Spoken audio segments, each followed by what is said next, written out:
Assalamualaikum warahmatullahi wabarakatuh. Selamat malam. Perkenalkan nama saya Danendra Wibisono Saputro. Izin mempresentasikan materi dari Tata Kelola Perusahaan mengenai 5 prinsip GCG. Pada studi kasus ini saya mengangkat studi kasus tentang korupsi pada Soeharto.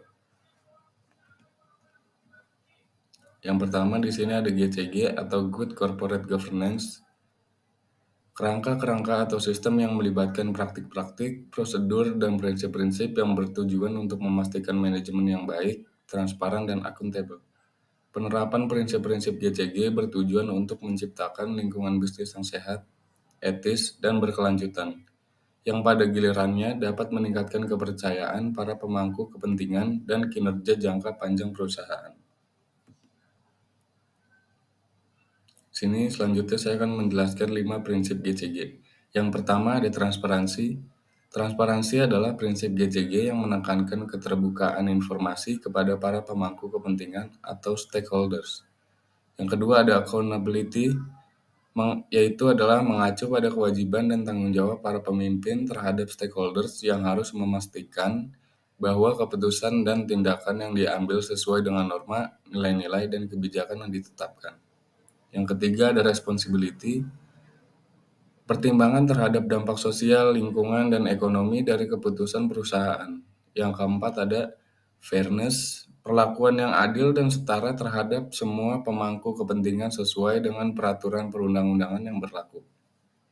Yang terakhir ada independence, mengelola peran secara mandiri tanpa ada tekanan dari pihak sesuai dengan peraturan dan prinsip serta tata nilai perusahaan. Selanjutnya saya akan menjelaskan mengenai Soeharto. Soeharto adalah mantan Presiden Indonesia yang menjabat dari tahun 1967 hingga 1998. Ia menjadi presiden setelah terjadinya gerakan 30 September atau 30S. Pada tahun 1965, selama kepemimpinannya, Indonesia mengalami pertumbuhan ekonomi yang pesat. Tetapi pemerintahannya juga dikritik karena pelanggaran hak asasi manusia dan dugaan tindakan korupsi. Sini saya akan menjelaskan kasus korupsi Soeharto. Kasus korupsi yang melibatkan Soeharto selama masa pemerintahannya dianggap melanggar prinsip GCG karena korupsi adalah tindakan yang tidak sesuai dengan nilai-nilai integritas dan transparansi yang dianut dalam praktik GCG. Ketika terjadi dugaan korupsi dalam sebuah pemerintahan atau perusahaan, itu mencerminkan pelanggaran prinsip GCG yang pada gilirannya dapat merusak reputasi dan kepercayaan publik. Penerapan prinsip-prinsip GCG bertujuan untuk mencegah dan mengatasi perilaku koruptif serta membangun kepercayaan stakeholders terhadap tata kelola perusahaan atau pemerintahan yang baik. Selanjutnya di sini saya akan membahas kasus pada 5 prinsip GCG. Transparansi. Kasus korupsi yang melibatkan Soeharto selama masa pemerintahannya seringkali dipandang sebagai contoh kurangnya transparansi. Selama puluhan tahun berkuasa, pemerintahan Soeharto dianggap kurang terbuka terkait keuangan dan tindakan pemerintah. Yang kedua ada accountability. Kasus korupsi yang melibatkan Soeharto juga mencerminkan kurangnya akuntabilitas selama pemerintahannya. Ada kebijakan dan praktik-praktik yang memungkinkan korupsi dan penyalahgunaan kekuasaan tanpa akibat hukum yang sesuai. Yang ketiga ada independence, ketidakberpihakan atau kurangnya kemandirian atau yang disebut juga independence dalam penegakan hukum, termasuk penanganan kasus korupsi Soeharto, menjadi perhatian utama. Beberapa kritikus menyatakan bahwa ada intervensi politik yang mempengaruhi proses hukum, yang dapat mempengaruhi independensi lembaga-lembaga penegak hukum. Selanjutnya di sini ada fairness.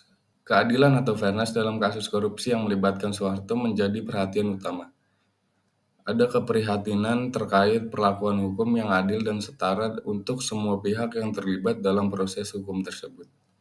Beberapa argumen menyatakan bahwa dalam beberapa kasus, proses hukum mungkin tidak memberikan keadilan yang memadai karena berbagai alasan, termasuk intervensi politik atau kelemahan sistem hukum.